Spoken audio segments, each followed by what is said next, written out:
But Gilli ಅವರ ಹಾಸ್ಯ ಎಲ್ಲೋ ಒಂದು ಕಡೆ ಎಲ್ರಿಗೂ ತುಂಬ ಹರ್ಟ್ ಆಗುತ್ತೆ. ಯಾಕಂದರೆ ನೀವು ತುಂಬ ಸತಿ ಹೇಳಿದ್ದೀರಾ, ತುಂಬ ಮೊನ್ನೆ ಒಂದು ಸತಿ ಕುತ್ಕೊಂಡಾಗ ನೀವು ಈ ಥರ ಮಾತಾಡಬೇಡ ಅಂತ ಜೋರಾಗಿ ಗದ್ರಿದ್ರಿ ಕೂಡ.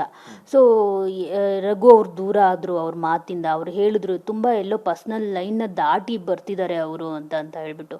ಸೊ ಇದೆಲ್ಲ ನೋಡಿದಾಗ ತುಂಬ ತೇಜೋವಧೆ ಮಾಡೋದಾಗಿರ್ಬೋದು, ತುಂಬ ವ್ಯಂಗ್ಯ ಮಾಡೋದಾಗಿರ್ಬೋದು, ಅದೆಲ್ಲೋ ಒಂದು ಕಡೆ ಜಾಸ್ತಿ ಆಗಿದೆ ಅಂತ ಅನಿಸುತ್ತೆ.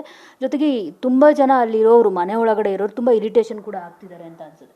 ಮ್ಯಾಮ್ ಅದು ನನಗೇನನ್ಸುತ್ತೆ ಅಂದರೆ, ಗಿವ್ ಆ್ಯಂಡ್ ಟೇಕ್ ರಿಲೇಷನ್ಶಿಪ್ ಇರುತ್ತೆ. ಇವಾಗ ನನ್ನಾಗಲಿ ಧನುಷ್ನಾಗಲಿ ಅವ್ನು ಯಾವತ್ತೂ ತುಂಬ ಜಾಸ್ತಿ ಹೀಯಾಳ್ಸೋದು ಆ ಥರ ಮಾಡಿಲ್ಲ. ಯಾಕಂದರೆ ನಾವು ಆ ಥರ ಅವನಿಗೆ ಸ್ಪೇಸ್ ಕೊಟ್ಟಿಲ್ಲ. ಇವಾಗ ಸ್ಟಾರ್ಟಿಂಗಲ್ಲಿ ಅವ್ನು ಕಾಮಿಡಿ ಮಾಡಿದಾಗ ನಾನು ತುಂಬ ಪಾಸಿಟಿವ್ ಆಗಿ ತೊಗೊಂಡು ಹೋಗ್ತಾ ಹೋಗ್ತಾ ಹೋಗ್ತಾ ಹೋಗ್ತಾ ಅವ್ನು ಅದನ್ನೇ ಮಾಡ್ತಾನೆ ಅಷ್ಟೇ ಫಸ್ಟ್ ಡೇಯಿಂದ. ನಿನಗೆ ಇವಾಗ ಇರಿಟೇಟ್ ಆಗ್ತದೆ. ನೀನು ಮೊದಲೇ ಸ್ಟಾರ್ಟಿಂಗಲ್ಲಿ ಹೇಳಿದ್ರೆ ನಂಗೆ ಇದು ಇಷ್ಟ ಆಗಿಲ್ಲ ಅಂತ ಅವ್ನು ಡೆಫಿನೆಟ್ಲಿ ಕಂಟಿನ್ಯೂ ಮಾಡ್ತಾ ಇರಲಿಲ್ಲ. ಸೊ ಅದೇ ಅದೊಂದು ಹೇಳ್ತಾರಲ್ಲ, ಎರಡು ಕೈ ಸೇರಿದ್ರೆ ಚಪ್ಪಾಳೆ ಅಂತ. ಸ್ಟಾರ್ಟಿಂಗಲ್ಲೇ ಕಟ್ ಆಫ್ ಮಾಡಿದರೆ ಇಲ್ಲಿ ಈ ಸಿಚುವೇಶನ್ ಬರ್ತಾನೆ ಇರಲಿಲ್ಲ. ಸೊ ಐ ಫೀಲ್ ಗಿಲ್ಲಿಗೆ ಅವ್ರು ಹೇಳ್ತಾರೆ ಗೊತ್ತಾ, ನೀವು ತುಂಬ ಪರ್ಸ್ನಲಿ ಅಟ್ಯಾಕ್ ಮಾಡ್ತಾಯಿದ್ಯಾ ಅಂತ. ನೀನು ಮುಂಚೆನೇ ಹೇಳಬೇಕಾಗಿತ್ತು ಅದನ್ನು. ಮುಂಚೆ ಮಾಡಿದಾಗ ಫುಲ್ ಖುಷಿಯಾಗಿ ಎಂಜಾಯ್ ಮಾಡ್ಕೊಂಡಿದ್ದು, ಇವಾಗ ಹೇಳೋದು ಅದು ಸರಿ ಅನ್ಸಲ್ಲ. ಐ ಮೀನ್ ಅದು ಆಬ್ವಿಯಸ್ಲಿ ಹರ್ಟ್ ಆಗುತ್ತೆ. ಯಾಕಂದರೆ ಒಬ್ಬರು ಏಜ್ ಬಗ್ಗೆ, ಒಬ್ಬರು ಏನೋ ಅವ್ರ ಫಿಸಿಕಲ್ ಇದ್ರ ಬಗ್ಗೆ ಮಾತಾಡಿದಾಗ ಗಿಲ್ಲಿದೇನಾಗುತ್ತೆ, ಅವ್ನು ತುಂಬ ಎಕ್ಸ್ಟ್ರೀಮ್ ಮಾಡ್ತಾನೆ ಅದನ್ನು. ಇವಾಗ ನಾವಾದರೆ ಒಂದು ಕಮೆಂಟ್ ಹೇಳ್ಬಿಟ್ಟು ಮುಗಿಸ್ಬಿಡ್ತೀವ. ಅವ್ನು ಹಂಗಲ್ಲ. ಅವ್ನದು ಎನರ್ಜಿ ಎಷ್ಟಿದೆ ಅಂತಂದರೆ ಖಾಲಿನೇ ಆಗಲ್ಲ ಎನರ್ಜಿ.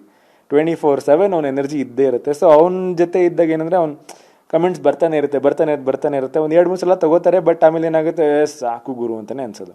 ಸೊ ಅದೇ ಗಿವ್ ಆ್ಯಂಡ್ ಟೇಕ್. ನೀನು ಸ್ಟಾರ್ಟಿಂಗ್ ಕೊಟ್ಟಿದ್ದ ಲೀನಿಯನ್ಸಿಂದ ಇವಾಗ ಅಲ್ಲ ಆಗ್ತಾಯಿದೆ ಅಷ್ಟೇ. ಸದ್ಯಕ್ಕೆ ಗಿಲ್ಲಿಗೆ ಟಕ್ಕರ್ ಕೊಡೋದಕ್ಕೆ ಇರೋದು ಕೇವಲ ಧ್ರುವಂತ್ ಮಾತ್ರನಾ? ಧ್ರುವಂತಿಂದ ಮಾತ್ರ ಗಿಲ್ಲಿಗೆ ಟಕ್ಕರ್ ಕೊಡೋಕ್ಕೆ ಸಾಧ್ಯನೇ? ಯಾಕಂದರೆ ಅವರು ಜಿಗಣೆ ಥರ ಅದು ಇದು ಅಂತೆಲ್ಲ ಹೇಳ್ತಿರ್ತಾರೆ. ಗಿಲ್ಲಿ ಹೇಗೆ ವಾಪಸ್ ಕೊಡ್ತಿರ್ತಾರೋ ಹಾಗೆ ಧ್ರುವಂತ್ ಅವರು ಕೂಡ ವಾಪಸ್ ಕೊಡ್ತಾ ಇರ್ತಾರೆ.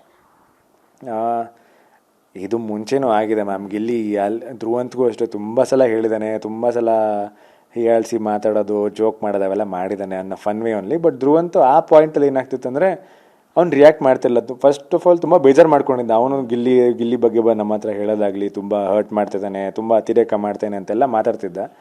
ಬಟ್ ಸಡನ್ನಾಗಿ ಅವನು ಗಿಲ್ಲು ಅಂದ್ಕೊಂಡು ಅವನ ಹಿಂದೆನೂ ಹೋಗಿ ಸ್ಟಾರ್ಟ್ ಮಾಡಿದೆ. ಸೊ ಒಂದು ವಾರ ಅವನ ಬಗ್ಗೆ ಕೆಟ್ಟದ್ದು ಮಾತಾಡಿ, ಒಂದು ವಾರ ಸಡನ್ನಾಗಿ ಅವನ ಜೊತೆನೇ ಓಡಾಡೋದು ಅದೆಲ್ಲ ಆಗ್ತಿತ್ತು. ಸೊ ಇವಾಗ ಅದು ನನಗೆ ತುಂಬ ಅನ್ಪ್ರೆಡಿಕ್ಟಬಲ್ ಅನ್ಸುತ್ತೆ. ಇಲ್ಲ ನೀನು ಸ್ಟಾರ್ಟಿಂಗಲ್ಲಿ ಹೆಂಗಿದ್ದೆ ಹಾಗೆ ಇರು ಎಂಡ್ವರೆಗೂ.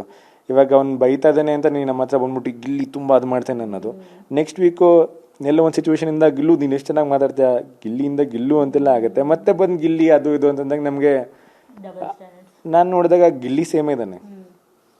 ವಾರ ಚೇಂಜ್ ಆಗ್ತಿರೋದು ದ ಸೆಕೆಂಡ್ ಪರ್ಸನ್. ಅವ್ನು ಸ್ಟಾರ್ಟಿಂಗಿಂದ ಹಂಗೆ ಇದ್ದಾನೆ ಗುರು, ನೀನು ಚೇಂಜ್ ಆಗ್ತಿದೆ ಅಂತ ನನಗನ್ಸಿದ್ದೆ ಹಾಗೆ. ಸೊ ಧ್ರುವಂತ್ ಅವ್ರು ಯಾಕೆ ಒಮ್ಮೊಮ್ಮೆ ನಾಗಬಲ್ಲಿ ಥರ ಆಗ್ತಾರೆ ಅಂತ ಅನ್ನೋದು ಜನರು ತುಂಬಾ ದೊಡ್ಡ ಪ್ರಶ್ನೆ ಆಗೋಗ್ಬಿಟ್ಟಿದೆ. ಮ್ಯಾಮ್ ಆನೆಸ್ಟ್ಲಿ ನನಗೂ ಶಾಕ್ ಆಯಿತು. ಎಸ್ಪೆಷಲಿ ರೀಸೆಂಟ್ಲಿ ಸ್ಪಂದನ ಅವ್ರು ನಾಮಿನೇಷನ್ ಮಾಡ್ಬೇಕಾದ್ರೆ ನಾನು ಅಲ್ಲೇ ಕೂತಿರ್ತೀನಿ ಕೆಳಗೆ. ಯಾಕಂದರೆ ನಾಮಿನೇಷನ್ ಮಾಡ್ಬೇಕಾದ್ರೆ ತುಂಬ ಕೇಳಿಸ್ಕೊಳೋದು ಚೆನ್ನಾಗಿ ಅನ್ಸುತ್ತೆ. ಯಾಕಂದರೆ ಯಾವ ರೀಸನ್ ಕೊಡ್ತಾ ಇದ್ದಾರೆ ಇವರು ಅಂತೆಲ್ಲ. ಬಟ್ ಸ್ಪಂದನ ಅವ್ರು ನಾಮಿನೇಷನ್ ಮಾಡ್ಬೇಕಾದ್ರೆ ಧ್ರುವಂತ್ ಬಿಕಮ್ ಸಮಥಿಂಗ್ ಎಲ್ಸ್. ನನಗೂ ರಿಯಾಕ್ಷನ್ ಹೆಂಗಿತ್ತು ಅಂದರೆ, ಏನು ಗುರು ಇದು, ನಿಮ್ಗೆ ಹೆಂಗೆ ಅನ್ನಿಸ್ತದೆ, ನನಗೂ ಹಾಗೆ ಅನ್ನಿಸ್ತು. ವೆರಿ ಅನ್ಪ್ರೆಡಿಕ್ಟಬಲ್ ಅಂತ ಅನ್ನಿಸ್ತು. ಅದು ತಿಳ್ಕೊಳೋಷ್ಟೊತ್ತಿಗೆ ಐ ಕೇಮ್ ಔಟ್.